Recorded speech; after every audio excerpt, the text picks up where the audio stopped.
Hello my dear student, I welcome you all in today's lecture beta. I hope all of you are happy and healthy. But today we are going to discuss next topic of our chapter, that is de Broglie equation and numericals related to this. De Broglie equation was given by Louis de Broglie.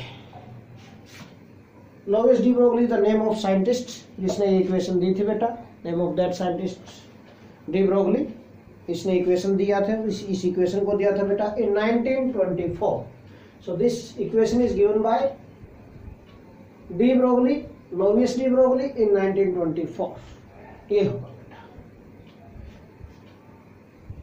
तो क्या है de Broglie equation? Actually this equation gives dual nature of matter and radiation. Okay, ये क्या देती है बेटा? This equation gives dual nature. Dual nature mean both type of nature, particle nature as well as wave nature. This equation gives dual nature of matter and radiation. This equation beta gives dual nature of matter and radiation. दोनों देती है भैया. Okay, क्या होगा? हमें इसका derivation करना है इस इक्वेशन का. तो how we can derive this equation? Derivation बेटा इसका हम टू टाइप की इक्वेशंस को कंसीडर करके करेंगे. First is Planck's quantum theory के अकॉर्डिंग हमने इक्वेशन की थी E = h न्यू, और एक आइंस्टाइन इक्वेशन के अकॉर्डिंग हम डिस्कस करेंगे. तो दोनों को हम कोरिलेट करेंगे, डेरिवेशन आ जाएगा. सिंपल है बेटा. ओके, तो एक photon is supposed to have wave character. अगर हम फोटोन ऑफ लाइट था, क्वांटम ऑफ लाइट था, ओके, पैकेट ऑफ लाइट था, उसको हमने फोटोन बोला था. ओके बेटा, तो फोटोन जो पैकेट्स ऑफ लाइट थे उनको क्वांटम बोला था हमने, क्वांटा बोला था हमने. इन टर्म्स ऑफ लाइट उसे फोटोन बोलते थे. तो फोटोन है जो, if photon is considered as a wave, अगर इसका वेव कैरेक्टर हम कंसीडर करें, देन व्हाट हैपन बेटा? डेरिवेशन स्टार्ट करें बेटा. If photon is considered as wave characters, okay, or we can say supposed to have wave characters, supposed to have, assume कर लिया बेटा हमने, supposed to have wave character. अगर wave character है इसका, then बेटा according to Planck's quantum theory, okay, according to Planck's quantum theory, Planck's quantum theory के according क्या था? E = h new. ये इक्वेशन की थी हमने, फर्स्ट इक्वेशन बन गई यहाँ पर. सिमिलरली बेटा if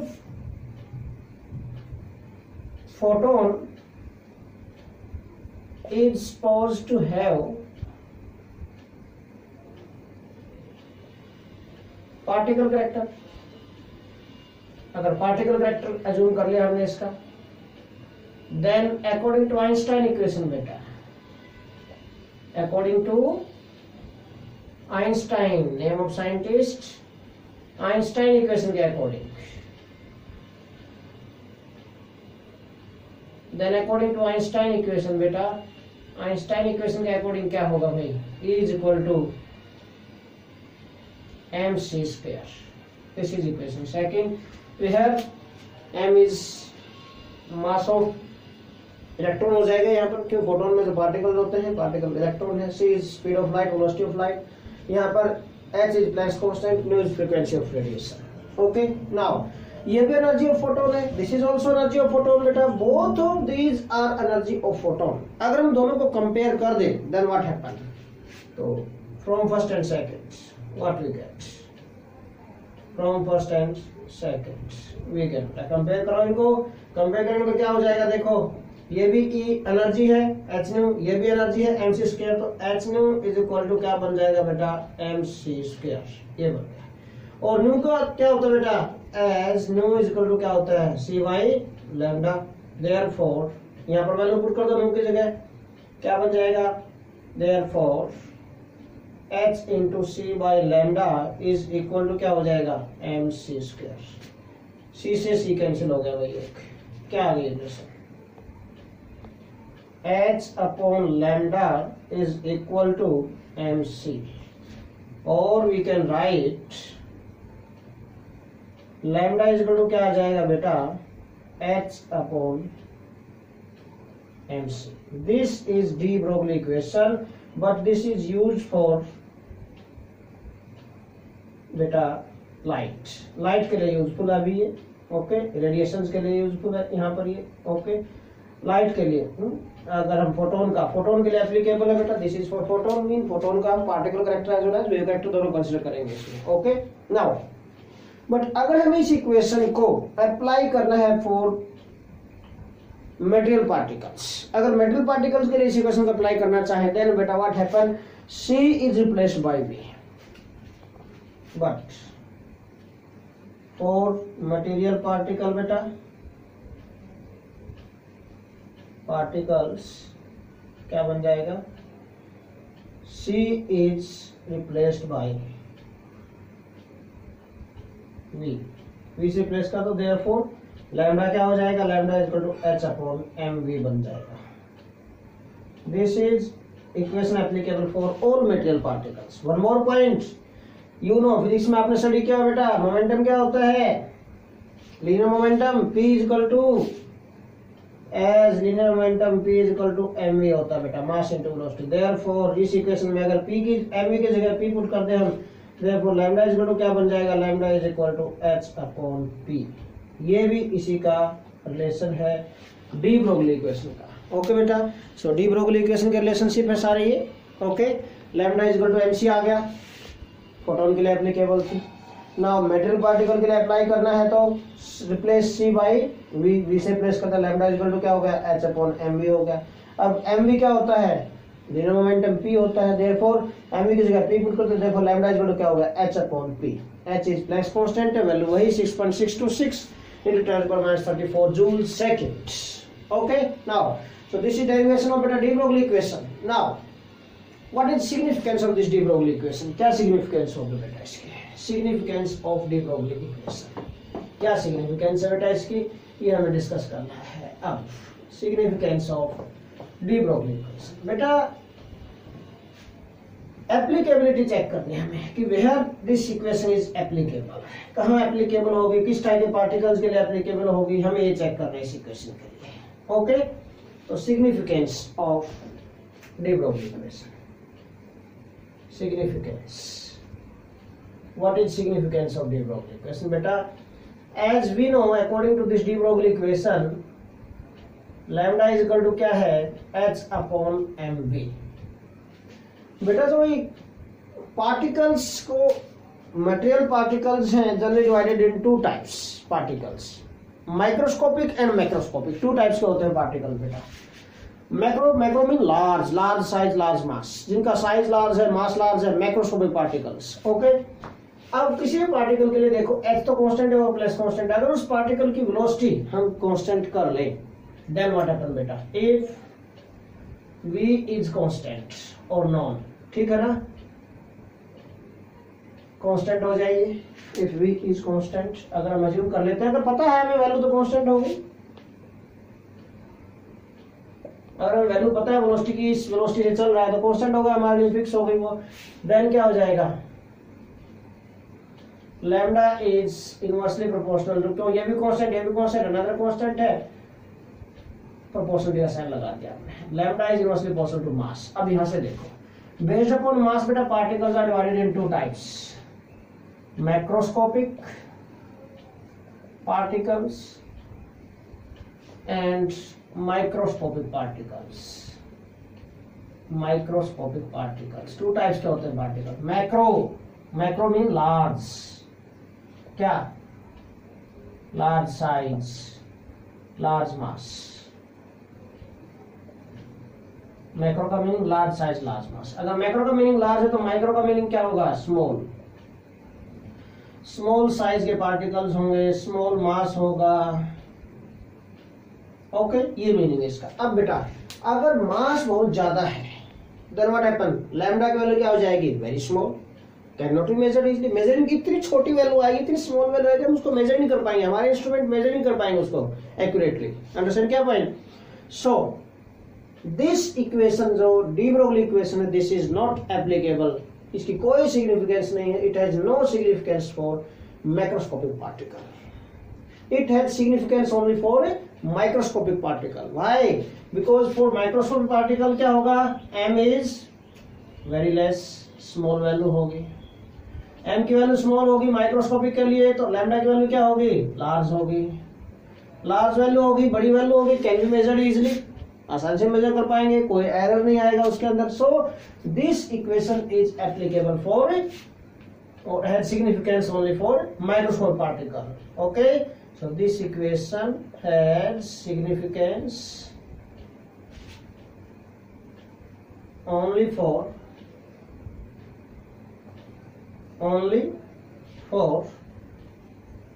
microscopic particle, microscopic particles, not for macroscopic, because for macroscopic particles क्या होगा, m is very large, so lambda will be very small.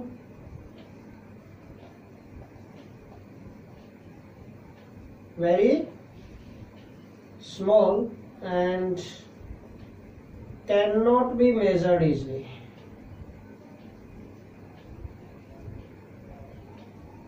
आसानी से मेजर ही नहीं कर पाएंगे। ओके, तो अगर मेजर नहीं कर पाएंगे तो फायदा क्या हुआ, उसका कोई प्रॉफिट ही नहीं है बेटा। So this equation is applicable और has significance only for microscopic, not for macroscopic. Microscopic के लिए क्या होगा, m की वैल्यू स्मॉल होगी, लैम्डा वेरी लार्ज हो, can be measured easily. So this is significance of de Broglie equation. Now बेटा numericals related to this topic, de Broglie equation से रिलेटेड न्यूमेरिकल्स हमें डिस्कस करने हैं। ओके, तो न्यूमेरिकल्स, ये मैंने न्यूमेरिकल्स की स्टेटमेंट नोट डाउन की हुई है यहाँ पर। Okay, now we discuss numericals related to this topic बेटा। इंपॉर्टेंट न्यूमेरिकल्स हम डिस्कस करेंगे, इससे रिलेटेड टाइप्स मैं कवर कर रहा हूँ यहाँ पर। ओके, टाइप्स अगर कवर हो जाए तो बड़ी अच्छी बात होती है, बच्चा उस टाइप के न्यूमेरिकल्स अंडरस्टैंड कर सकता है फिर सभी। ओके, कोई प्रॉब्लम नहीं आएगी उसको। Now question number 1, first question, calculate the wavelengths associated with an electron moving with the velocity of 10⁻³ metre पर सेकेंड। लैम्डा कैलकुलेट करना है बेटा। क्वेश्चन नंबर 1 का सॉल्यूशन मैं कर रहा हूं यहाँ पर। Calculate the wavelength, lambda calculate करना है associated with an electron. Okay, lambda calculate करना है according to de Broglie equation. क्या होगा बेटा, लैम्डा इज इक्वल टू क्या था, h/mv। देख लो इसमें क्या क्या है, हमें क्या क्या गिवन है हमारे पास, क्या हमें चाहिए। लैम्डा कैलकुलेट करने के लिए h प्लस कांस्टेंट वैल्यू पता है आपको, गिवन भी है 6.6 × 10⁻34 kilogram metre square second inverse. एक पॉइंट बता देता हूं बेटा यहाँ पर, आपको ध्यान से माइंड में रखना पॉइंट हमेशा, कि 1 जूल जो होता है बेटा, 1 joule is equal to 1 kilogram metre square second inverse का स्क्वायर, ये होता 1 joule. This is value of 1 joule, ध्यान रखना। ओके, मीन अगर जूल्स में है, एच की वैल्यू जूल्स में, इसका मीनिंग क्या है कि मास आपको किस में लेना है, जूल सेकंड में है अगर एच की वैल्यू, इसका मीनिंग मास आपको किस में लेना है, किलोग्राम में। स्पीड आपको किस में लेनी है, मीटर पर सेकंड में, स्पीड या वेलोसिटी। अंडरस्टैंड क्या, टाइम अगर कहीं यूज पड़े तो सेकंड में होगा। अंडरस्टैंड क्या, इस टाइप से हमें पता चल जाता है, यूनिट्स को पता चल जाता है क्या यूनिट लेनी चाहिए। यूनिट्स सेव करनी होती है बेटा, तभी जाके न्यूमेरिकल्स प्रॉपरली आप सोल्व कर पाएंगे, अदरवाइज एरर आता है, कैलकुलेशन में रॉन्ग होता है आपको। ओके, नाउ मास क्या होगा, मास किसका, इलेक्ट्रॉन बोला है, electron associated with an electron, electron का मास लेना आपको। मास ऑफ इलेक्ट्रॉन क्या होगा, 9.1 × 10⁻31 किलोग्राम। क्यों, यही क्यों लिखा मैंने, क्योंकि मास हमें किलोग्राम में लेना है। ओके, स्पीड हमें गिवन है, velocity 10³ metre per second. Speed कितनी है, वेलोसिटी हमें दे रखी बेटा, that is 10⁻³ metre per second, 10⁻³ metre per second. Okay, H हमें गिवन है 6.6 × 10⁻34 kilogram metre square second inverse. Okay, ये सब गिवन है हमें, पुट करो वैल्यूज, कुछ भी नहीं है। Therefore lambda is equal to क्या आ जाएगा, देखो एच की वैल्यू पुट करो भाई, 6.6 × 10⁻34 अपॉन ये है kilogram metre square second inverse. Mass की वैल्यू क्या है बेटा, mass of electron 9.1 × 10⁻31 kilogram. Speed, velocity 10⁻³ metres per second, mean metre second inverse. देखो सेकंड इनवर्स से सेकंड इनवर्स कैंसिल होगा, किलोग्राम से किलोग्राम कैंसिल हो गया, एंड 1 मीटर से 1 मीटर कैंसिल हो गया। लैम्डा की वैल्यू किसमें आ जाएगी, मीटर्स में। देखो यूनिट्स भी पता चल जाती है आप लोगों को, ध्यान से देखेंगे तो आप। ओके, तो सोल्व करेंगे इसको बेटा, पावर्स को सोल्व कर देना चाहिए पहले, या 6.6 अपॉन 9.1 इंटू, नीचे और कुछ बचा नहीं, बस यही बचा यहाँ पर। पावर्स को सोल्व कर देते हैं बेटा, मल्टीप्लाई बाय 10⁻²। देखो -34 ये है, ऊपर जाके प्लस का हो जाएगा 31, साइन चेंज हो जाएगा, ऊपर जाके -3 हो जाएगा। ओके बेटा, ये आ गया 6.6 अपॉन 9.1 इंटू 10⁻²। देखो कितना हो गया, +30, ये हो गया बेटा +31, इसमें से जाएंगे कितना बचेगा, -3, एंड -3 क्या हो गया, -6 बच गया। Lambda is equal to 6.6 upon 9.1 into 10⁻⁻6, ये आ गया बेटा। ओके, इसको सोल्व करेंगे, डिवाइड कर देंगे बेटा, इसको आंसर आ जाएगा आपके पास। आफ्टर सोल्यूशन में आपको वैल्यू लिख रहा हूँ, 7.25 आएगी बेटा, इसको डिवाइड करेंगे 7.25 into 10⁻⁻7 this meters. This is answer for your question बेटा, ये आंसर आ गया बेटा। yes, ओके, बिल्कुल इजी है, कुछ भी नहीं है। डी ब्रोगली इक्वेशन के अकॉर्डिंग अप्लाई किया हमने, lambda is equal to h upon mv, values put की हैं, सोल्व किया है, कुछ भी नहीं है, very easy numerical. Now question number 2 देखिए, सेकंड क्वेश्चन क्या बोलता है। क्वेश्चन नंबर 2 में देखो, सेकंड क्वेश्चन में क्या बोला था, mass of an electron is 9.1 × 10⁻⁻31 kilogram है, मास आपको गिवन है। ओके, उसके बाद क्या बोला जा रहा है, if its kinetic energy is 3 × 10⁻⁻25 joules. Kinetic energy आपको गिवन है भाई, काइनेटिक एनर्जी कितनी गिवन है बेटा, काइनेटिक एनर्जी ऑफ इलेक्ट्रॉन है जो, उसकी गिवन आपको काइनेटिक एनर्जी 3 × 10⁻⁻25 जूल्स, ये काइनेटिक एनर्जी आपको गिवन है इसकी। ओके, देखो ध्यान से, इसको कैसे सॉल्व करेंगे भाई। Calculate its wavelength, lambda calculate करना है। लैम्डा के लिए फॉर्मूला आपका फिर से भाई, लैम्डा इज इक्वल टू क्या होगा बेटा, according to de Broglie equation h upon mv। This is the formula for you. Formula आप हमेशा लिखो, फॉर्मूले का हाफ मार्क होता है बेटा 2 मार्क्स का न्यूमेरिकल में, और अगर न्यूमेरिकल 3 मार्क्स का तो फॉर्मूले का 1 मार्क होता है। ध्यान रखना, फॉर्मूला हमेशा लिखना चाहिए, 3 का मार्क्स बिल्कुल नहीं छोड़ने चाहिए आपको। ओके, नाउ हमें क्या चाहिए इसमें, लैम्डा का h पता है आपको, h की वैल्यू क्या होती है, देखो 6.626 into 10⁻⁻34 joule second. Joule second का मतलब 1 जूल की वैल्यू ये है, तो we can write kilogram metre square second inverse, ये बन जाएगा। ओके, नाउ उसके बाद नेक्स्ट हमें क्या लेना है बेटा, हमें मास ऑफ इलेक्ट्रॉन चाहिए। मास ऑफ इलेक्ट्रॉन आपको गिवन है 9.1 10⁻⁻31 किलोग्राम, ये भी है आपके पास बेटा। आफ्टर दैट और क्या करना है आपको, काइनेटिक एनर्जी आपको गिवन है बेटा, kinetic energy this calculate wavelength. Okay, h आ गया, m आ गया, हमें v चाहिए, वेलोसिटी नहीं गिवन है। इसकी वेलोसिटी किसका यूज करेंगे, काइनेटिक एनर्जी का यूज करेंगे। ओके, वी नो अच्छा, काइनेटिक एनर्जी आपको कितनी गिवन है बेटा, दैट इज 3 × 10⁻⁻25 जूल्स। इसका यूज करके हम वेलोसिटी कैलकुलेट करेंगे, यहाँ से हम वेलोसिटी कैलकुलेट करेंगे पहले बेटा। तो as we know kinetic energy क्या होती है बेटा, that is equal to half M V square, यही होता है ना, half M V square. Okay, तो देयरफॉर वी स्क्वायर क्या बन जाएगा यहाँ से बेटा, V square is equal to 2 × kinetic energy divided by m, 2 × kinetic energy divided by m, mass of electron आ गया। पुट द वैल्यूज बेटा, 2 × काइनेटिक एनर्जी क्या है, 3 × 10⁻⁻25 upon m, mass of electron 9.1, 10⁻⁻31 kg, V square. V square हम calculate करें, therefore V आ जाएगा बेटा, मैं डायरेक्ट वी लिख रहा हूँ यहाँ पर आफ्टर सॉल्यूशन, क्यों, taking square root on both sides. आपको स्क्वायर कैलकुलेट करना आता है, मैथमेटिक्स में आप करते हैं बेटा ये सब।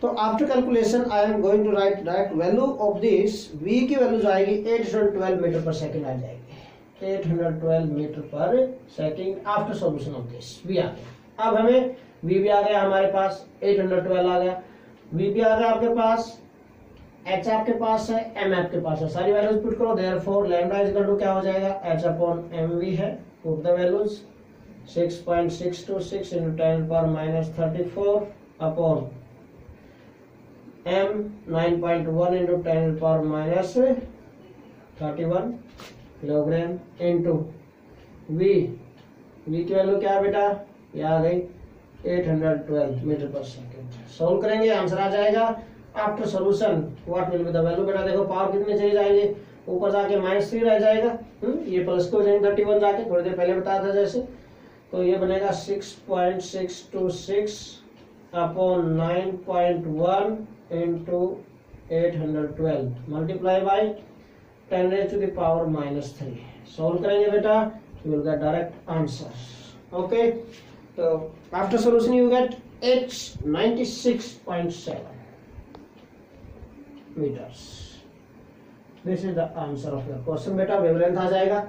ओके, तो सिंपल है, कुछ भी नहीं, पहले आपको इस गिवन डाटा से काइनेटिक एनर्जी का यूज करके आपको v कैलकुलेट करना है। वेलोसिटी आ जाएगी, वेलोसिटी की वैल्यू पुट करेंगे, h और m आपको गिवन है, पता है आपको, वैल्यूज पुट करेंगे फॉर्मूले में, सोल्व हो जाएगा, सिंपल, कुछ भी नहीं है। Now third question, but calculation जी होती है न्यूमेरिकल्स में, कैलकुलेशन आप लोगों को करनी है बेटा, और कैलकुलेशन बेटा तब होंगी जब आप ट्राई करेंगे कैलकुलेट करने के। ओके, तो हमेशा ध्यान रखना, मेहनत तो करनी पड़ती है, हार्ड वर्क करोगे तभी काम चलेगा, हार्ड वर्क नहीं करोगे तो काम नहीं चलेगा बिल्कुल भी। तो work very hard on the daily basis, regularly, non stop करते रहो, यही ड्यूटी है।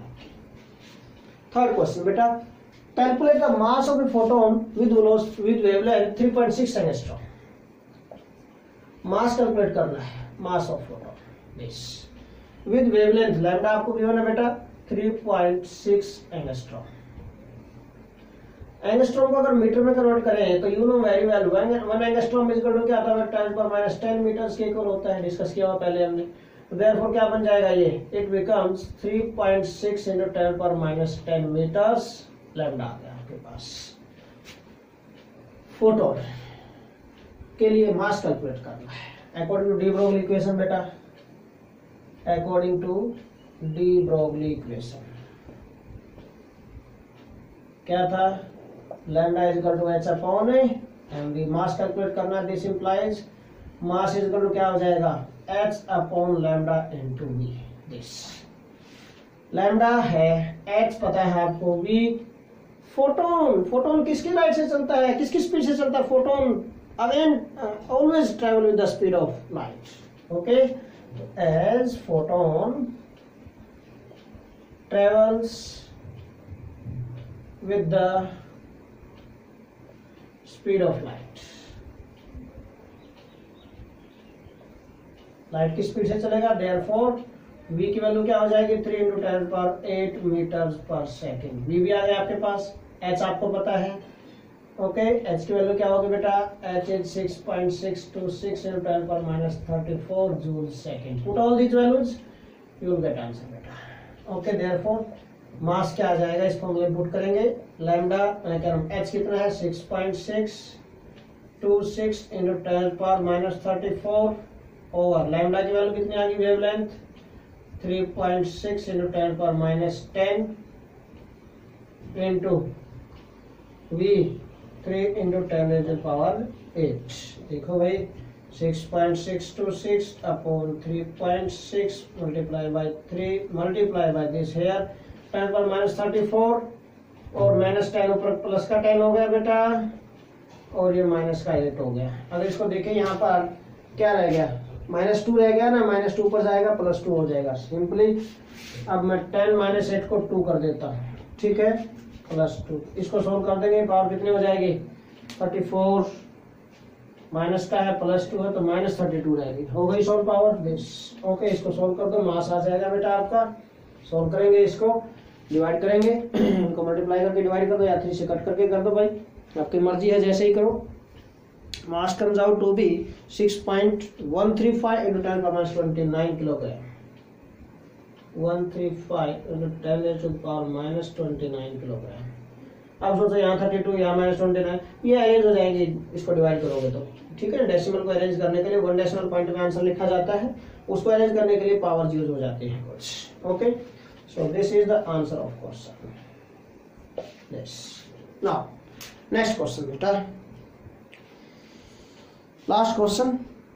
2 particles A and B are in motion, motion में है 2 पार्टिकल A और B आर इन मोशन बेटा।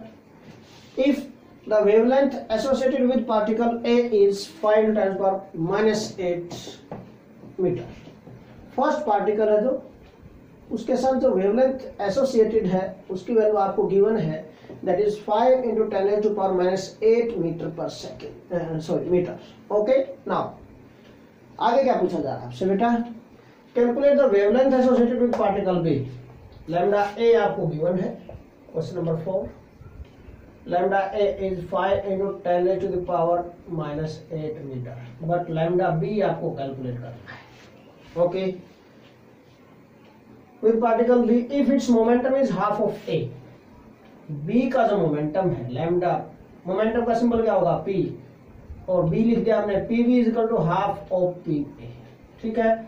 तो इसका मोमेंटम क्या है, ये the momentum of this particle A PA है, तो PV क्या है, हाफ ऑफ PA। अब हमें वेवलेंथ और मोमेंटम का रिलेशन चाहिए, अब की बार मास और वेलोसिटी वाला नहीं, वेवलेंथ और मोमेंटम वाला रिलेशन चाहिए आपको। डी ब्रोगली इक्वेशन करेंगे। नाउ वी नो क्या था, lambda is equal to h/p momentum के टर्म में। देयरफॉर पार्टिकल ए के लिए क्या हो जाएगा बेटा, लैम्डा ए एच तो कांस्टेंट है, is equal to h/pa, and for particle B lambda B is equal to h/pb। Wavelength और मोमेंटम में लीनियर मोमेंटम में रिलेशनशिप चाहिए, तो हमें एक की वेवलेंथ गिवन और दूसरे कैलकुलेट करें, क्या करें, डिवाइड कर दो, ठीक है ना। This is equation first, this is equation second, simple. क्या कर लेते हैं हम, डिवाइड कर लेते हैं, divide equation first by second, divide equation first by second. We get, क्या मिलेगा हमें, देखो भाई व्हाट वी गेट अगर डिवाइड करते हैं, lambda A upon lambda B is equal to this upon this, H से एच कैंसिल हो जाएगा, पीबी ऊपर आ जाएगा बेटा, पीबी अपॉन पीए, और पीबी की वैल्यू क्या है, दिस हाफ ऑफ पीए, तो पुट कर दो, mean half of PA 1/2 of PA, तो पीए ऊपर आ गया अपॉन 1/2 है ना, 2 नीचे आ गया, पीए से पीए कैंसिल हो जाएगा। ओके, 1/2 था, 1 इंटू पीए अपॉन ये नीचे 2 आ गया बेटा इसका, ठीक है। नाउ मीन इसका मीनिंग क्या है, lambda A upon lambda B is equal to क्या आ गया बेटा, दिस इज इक्वल टू 1/2, और we can write lambda B हमें कैलकुलेट करना था, that is equal to 2 times of lambda A, और लैम्डा ए की वैल्यू क्या गिवन है, दिस 2 × 5 × 10⁻8 ये हो गया, तो कितना का 10 × 10⁻8 मीन कितना आ जाएगा, lambda B 10⁻7 meters. This is the answer for the question. Okay beta, so this is all about today's lecture. Again I want to tell you beta, like, subscribe and share this channel, and also give your valuable comments, and also share this channel with other students. बेटा needy students के साथ जरूर share करो जिनको जरूरत है lectures की। Thanks a lot.